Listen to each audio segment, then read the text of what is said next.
Rafter Data BG. Помните ли тези зловещи три думи, които осакатяваха почти всяка песен, пусната в българското интернет пространство в началото на 21 век? А питали ли сте се кой ги произнася? Чий е този глас, който и до днес на шега се пуска по клубове и дискотеки? Изгледайте това видео и ще разберете. Всичко започна през есента на 2004 година.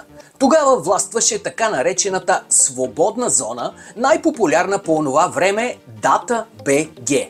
Представляваше някакъв пиратски бит пазар, от който можеше да си свалиш всичко в виртуален вариант. От музика до хардкор порно във всички възможни категории. Някакъв древен прародител на днешната замунда, но преди да се появят торентите като главен и безплатен доставчик на забранени блага. И в тази въпросна и много хитова Data BG изведнъж се появява един анонимник с никнейм Rafter. Спори се дали е от Варна или от Бургас, но със сигурност, според форумите, той е някъде от Черноморието. Според неофициални данни, неговото име е Дамян. Именно от тук идва и объркването, че гласът, споменаващ Rafter Data BG, е на популярния DJ Дамян, в което няма абсолютно нищо вярно. Та, регистрирал се Rafter в 2-3 форума за размяна на музика и започнал да точи MP3 на килограм. После ги бутал в датата, където имал регистрирано пространство за споделяне на файлове. Всички му се радвали, не че музиката била кой знае колко по-различна от другите сайтове, просто била много. Ама наистина много. Стотици, дори хиляди тракове, сваляни нелегално и качвани нелегално за улеснение на българските меломани, диджеи, музикални радиоредактори и кой ли още не. Но Рафтърчо решил да се прочуе. Не знам дали е станало случайно или някой го е предизвикал, но той е решил да маркира песните, които качва в Data BG. Това е един безумен и много селски похват от зората на BG пиратството, когато две градски студия, нелегални и пиратски, разбира се, за звукозапис си маркираха песните, за да не им се крадат от конкурентното студио. Ще ви дам един пример с конкретно Видин, защото по това време работех в подобно студио. Едното студио се казваше Букотон, а другото Видатон. Това бяха две напълно пиратски студия, които се конкурираха помежду си и, разбира се, предлагаха музика, която хората купуваха на килограм. Конкретен случай. Излиза новия албум на сръбския турбофолк изпълнител Драган Коич Кеба. Давам ви този пример, защото съм свидетел с него. Въпросното студио изпраща свой човек в Сърбия, за да купи плочата още на премиерата й и за да почне да я разпространява в България на меломаните, силно казано, тези, които слушат сръбски турбофолк. Взима студио Букотон тази плоча и преди да я тиражира на касетата, върху всяка песен в инструменталната й част с микрофон се добавя едно студио Букотон.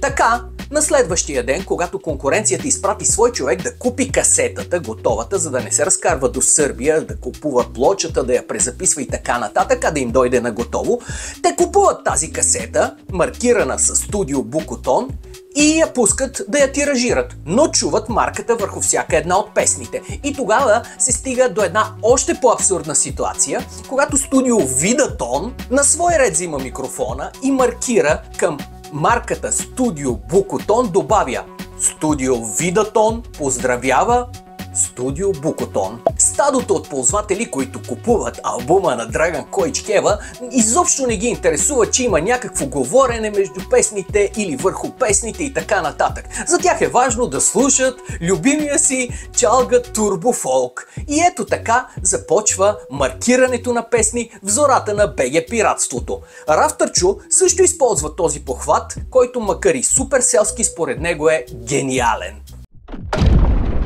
Във въпросната 2004 година един любопитен мой колега и приятел, за съжаление вече покойник, легендарния DJ Джефи, се сприятелява с въпросния Rafter по ICQ. Имаше такава програма на времето, спомняте ли си ония звук? Жестоко беше. Това беше единствената ни чат програма, основната след мирката, разбира се.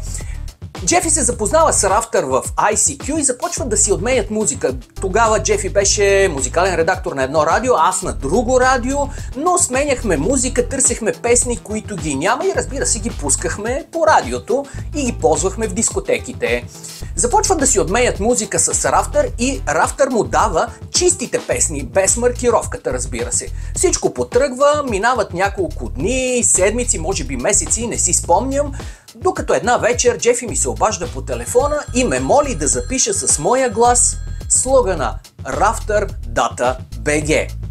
Под предлог, че въпросният Рафтър от Черноморието ще си прави LAN радио и му трябва този мой глас за един сух джингъл, който да пуска върху песните. Без да подозирам абсолютно нищо, аз се съгласявам да направя услугата и в домашното си студио записвам в 3 варианта въпросното Рафтър Дата БГ.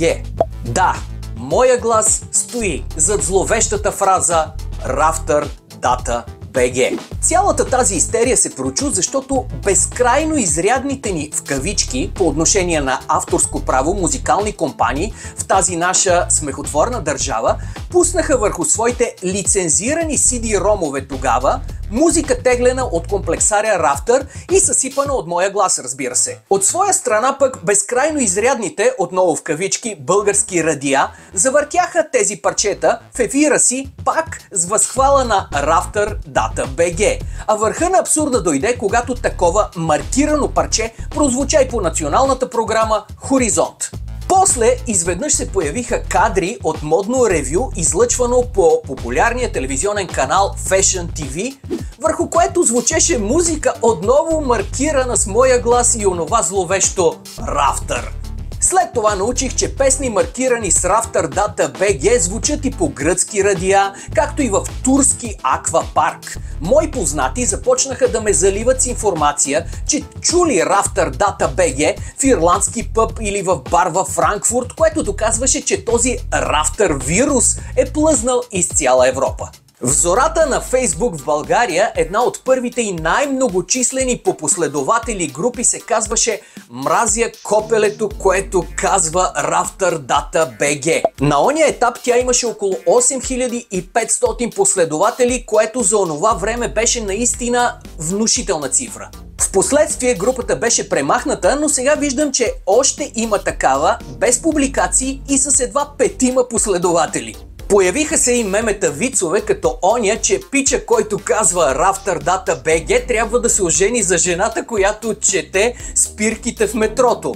Или оня другия виц, който гласеше: какво е първото нещо, което правят извънземните, когато кацнат на земята, питат кой по дяволите е Рафтър Дата БГ.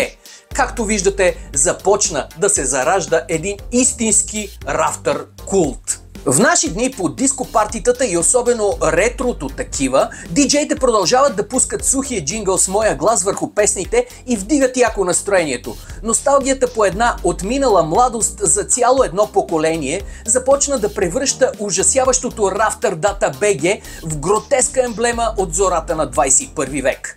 Анонсът Рафтър Дата БГ дори влезе в епизод от Светът на ванката и в едно подобие на песен на чалгара Криско. 20 години по-късно, в която и компания да попадна, все някак си става дума за Рафтър Дата БГ. И когато им спомена, че това е моя глас, първо не ми вярват, а след това тичат да се снимат с мен, все едно съм някаква знаменитост. Абсолютна лудост, ви казвам. Така че аз хем съм, хем не съм Рафтър Дата БГ. Може да се каже, че съм наполовина Рафтър, или поне само гласът. Псуван, проклинан и анатемосван, този сух джингъл се превърна в абсолютен култ за цяло едно поколение, както повечето идиотщини в България.